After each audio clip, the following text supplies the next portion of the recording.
everyone. We've talked about the natural sale, we've talked about the hard sale, and in this video we're going to be talking about the digital sale. The digital sale is whenever you are selling your coatings purely online or mostly online through digital means, meaning Facebook, through your website, through email, through people who have contacted you through a digital means. Now, for some people, this may seem bizarre. However, I've talked before about YouTube and how whenever you have content out there, it's going to help you build relationship with prospective clients, and it's also going to help lead people into your business. One of the things that happens to me all the time, it's almost bizarre how often it happens now, but people contact me and say, hey, I've seen your YouTube videos, I want to get this done. I've had people drive from 3 or 4 or 5 hours away simply because they saw my YouTube content and then they decided that they wanted to get a coating done by me. So what are some of the basics of a digital sale? First of all, make sure the person's not a scammer. Usually if it sounds too good to be true, it is.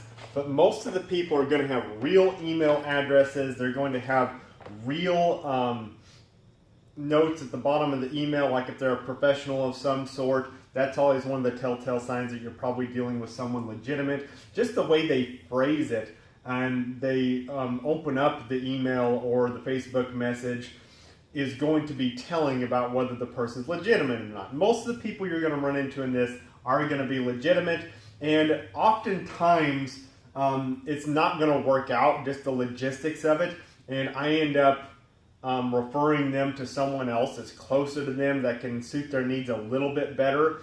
But if they're willing to take the drive and they're dead set on me doing the work, then by all means I will accept that business. So one of the things you're going to have to do, the first thing probably, is you're going to have to build a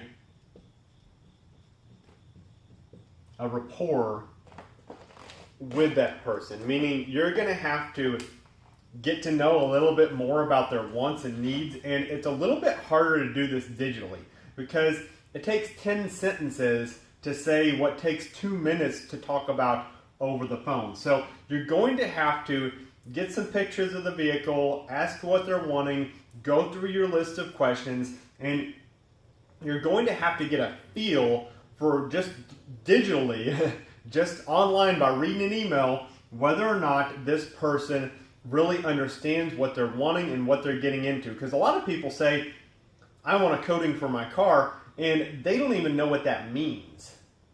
They have no idea what the word coating means. So they just kind of throw it out there. They just know that it makes the car shiny, and that's all there is to it.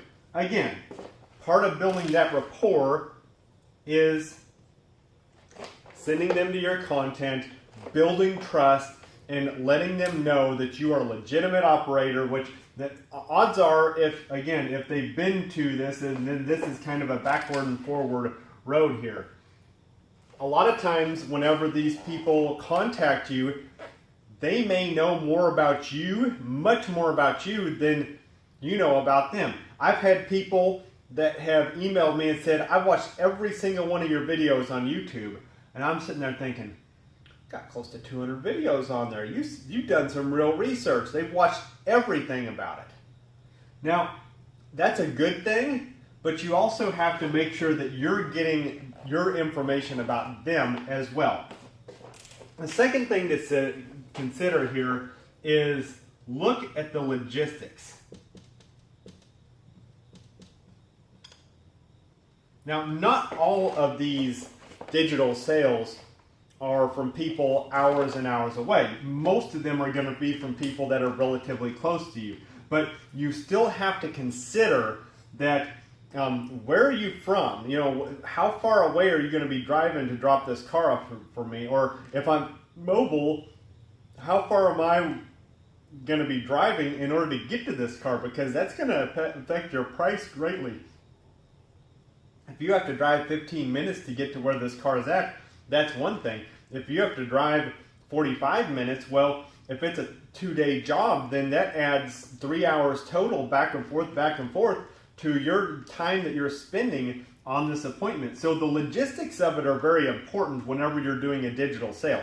You need to have all that information of why do you want to do this, where are you at, what are you located, is there any other things that I need to know?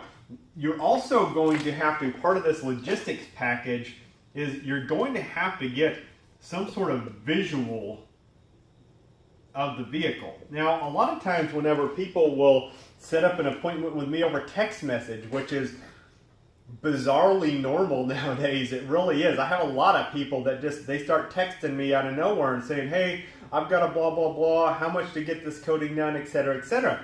And it usually, whenever someone text messages me, they're pretty serious, because a text message is, believe it or not, getting to be known as a fairly intimate way of communication in this world, because it's private.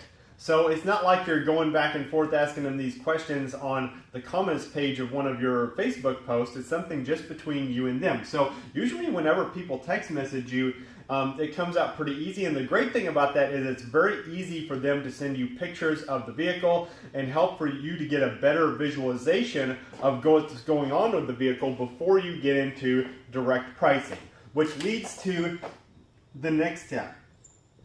Eventually, and sometimes you can't just say, well, I need to see the car in person first. If someone's driving from 2 hours away, that is a completely unreasonable expectation to say, well, you're going to have to drive 2 hours here and then 2 hours back just so I can see it before I can give you a price.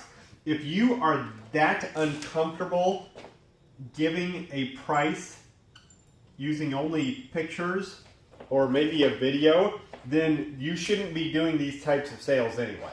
You're going to have to man up and understand that there might be a couple things, but if you're smart enough in your sales process and you explain to them, okay, it looks like, I pull this one also all the time, okay? And it works really, really well. It covers my butt, and it lets them know the limitations of how we're scheduling this type of appointment. I'll say, okay, from the looks of the pictures, a 2-step correction would probably be where we would want to go. It's a little bit more budget friendly than a multi-step, and I think we could get you to around 90%.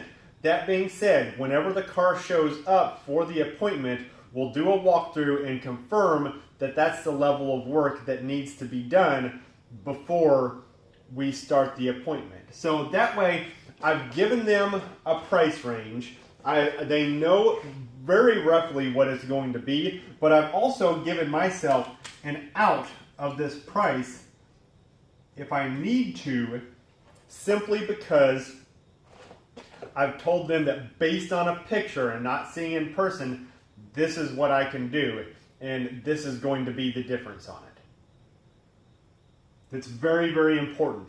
You give them an estimated price, and you let them know that this is an estimate.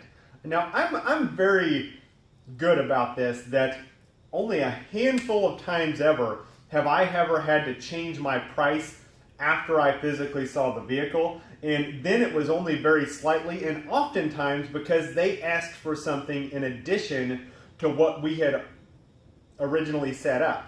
I've had that happen many, many times where I get there and say, hey, can you do the glass coating while we're here? I'm here, you might as well get it done. Or can you do an interior detail on top of it? I know it'll be more, but how much more would it be to get an interior detail done? So that happens often, where people will tack something on during the appointment. And usually if, I'm doing a walk around when they do arrive with the car and I say, hey, there's a deeper scratch here. It's really visible. I think we can wet sand it and get it out of there safely, but it will cost a little bit more. Usually they'll either say, yeah, let's go for it, or don't worry about it.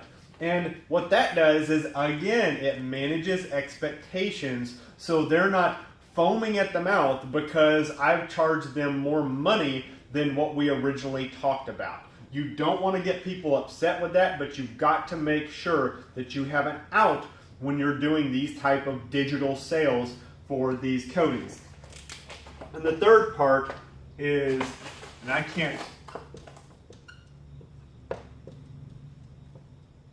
really can't emphasize this enough.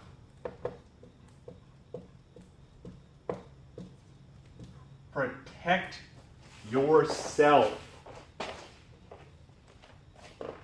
Whenever it's digital sales, it is a 100% deposit required before the service is provided, before I'll even write your name down on my appointment book. The deposit is required. Because I don't know these people from Adam.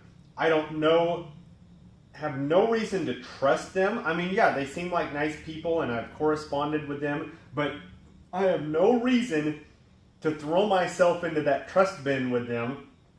So I have got to have some money show up in my PayPal account before I'll even consider putting them down. Preferably, I talk to them on the phone and I take a credit card over the phone because that's even a little bit more secure than PayPal. Don't ever, if anyone even begins to get shaky about this, be cautious. Because if they're legit, they're wanting to get the work done, and they're serious about it, they will understand that you need some commitment from them before you can put this on your schedule. So if they're not willing to put that $200 down, that $500, half the price of the appointment, run for the hills. You've got to protect yourself. We are getting into the world where I would say when it comes to the proportion, about 50% of my sales are natural nowadays, and probably about 35 are digital, and about 15 are hard sells at this point. Now again, that can fluctuate, that can change, it can go up, it can go down. But for the most part, that's where it's going. But I expect this one, the digital sales, to only go up. Why? Because we are living in a more and more technology-driven world. It's more convenient for people, and as time goes on, they're going to want to do everything digitally. So I expect this to be the majority of my sales, even within a couple of years, is dealing with people digitally and closing the sale digitally. And I know there's a lot of old school people out there that, no, let's do it in person, let's shake hands and blah, blah, blah. I'm not going to miss out on a wheelbarrow full of money simply because I have to adapt to a new way of selling. It's a new way of selling, it's a different way of selling, but there's incredible money to be made if you are willing to go through this correspondence, and it doesn't really take that long. Because normally if I'm shooting emails back and forth with someone, after 4 or 5 emails, I've covered just about every question they've had, especially if they've done their due diligence first. So yes, it's time consuming. Yes, it can be a little frustrating. It can be a little unnerving. But once you've done it and you've seen the process and you've got your own process kind of down for how you're going to do these types of sales, it can be a really great thing, and it can really drive the sales of your business and of your coatings if you push these. So this is one of those things, you can't hide from it. It's a part of the world. If you decide not to do digital sales at all, we have to shake hands, we have to look eye to eye, that's fine. I don't hold that against you, but I'm not one of those people that's going to miss out on that type of money simply because I have to adapt to a new process. So this is the third major type of sale that we're going to be talking about in this guide. And in the next series of videos, we're going to be talking about different aspects of preparedness in order to have your ceramic coating sales flourish.